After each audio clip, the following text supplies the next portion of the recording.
السلام علیکم ورحمۃ اللہ وبرکاتہ۔ دوستو، میں سجاد احمد قاضی ایک بار پھر آپ کی خدمت میں حاضر ہوں، اور آج کا جو میرا پیغام ہے تمام دوستوں کے لیے، پورے ہندوستان کے جتنے بھی لوگ ہیں ان کے لیے میرا یہ پیغام ہے۔ اور جس طرح آپ جانتے ہیں کہ ابھی 2 دن پہلے سنجلی نام کی ایک بچی جو دلت سماج سے جس کا تعلق تھا، اس کو آگرہ میں زندہ جلایا گیا۔ تو کہنے کا مقصد یہ ہے دوستو کہ ہندوستان میں جو موجودہ مودی کی حکومت ہے، انہوں نے یہ ٹھان لیا ہے کہ ان کے جو چمچے کھڑچے ہیں، ان کی جو ناجائز اولادیں ہیں، ان کو انہوں نے کھلی چھوٹ دے رکھی ہے کہ تم مسلمانوں کو گائے کے نام پر مارو اور دلتوں کو زندہ جلا دو، ان کی پیٹ کر ان کی ہتیا کر دو۔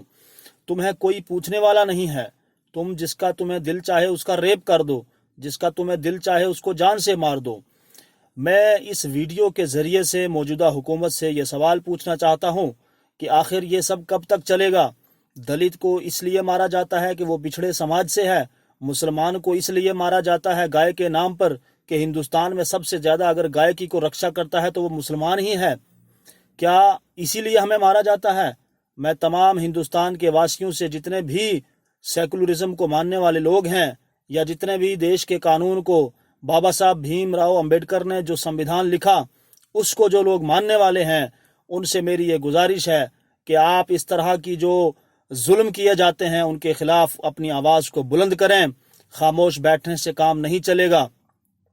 اگر میں اور آپ اسی طرح خاموش رہے تو کل میرا اور آپ کا نمبر بھی آ سکتا ہے۔ میرے بھائیوں، میں آپ تمام سے یہ گزارش کرنا چاہتا ہوں، اور میں پہلے بھی بار بار یہ بات کہہ چکا ہوں کہ اپنا حق لینا سیکھو، سیاسی جو مہم ہے اس کے اندر حصہ لو، سیاسی شعور رکھو۔ جتنے بھی میرے نوجوان ہیں ان سے میں یہ ہمیشہ گزارش کرتا رہا ہوں کہ سوشل میڈیا پر آ کر اپنا قیمتی وقت ضائع نہ کیا کریں، بلکہ سوشل میڈیا پر اگر ہم آتے ہیں تو سیاسی سوچ لے کر آئیں اور اپنے نوجوانوں کو بیدار کریں۔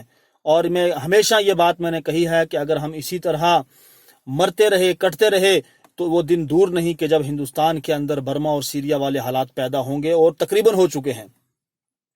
آپ پورے ہندوستان میں دیکھ لیں کہ ہر جگہ مسلم اور دلت اور جتنے بھی اس طرح کے لوگ ہیں ان کو ہمیشہ ٹارچر کیا گیا ہے، اور بالخصوص موجودہ اس حکومت میں یہ کام بہت زیادہ ہوا ہے۔ خاموش مزاجی تمہیں جینے نہیں دے گی، خاموش مزاجی تمہیں جینے نہیں دے گی۔ اس دور میں جینا ہے تو کوہرام مچا دو۔ بہت بہت شکریہ۔ خدا حافظ۔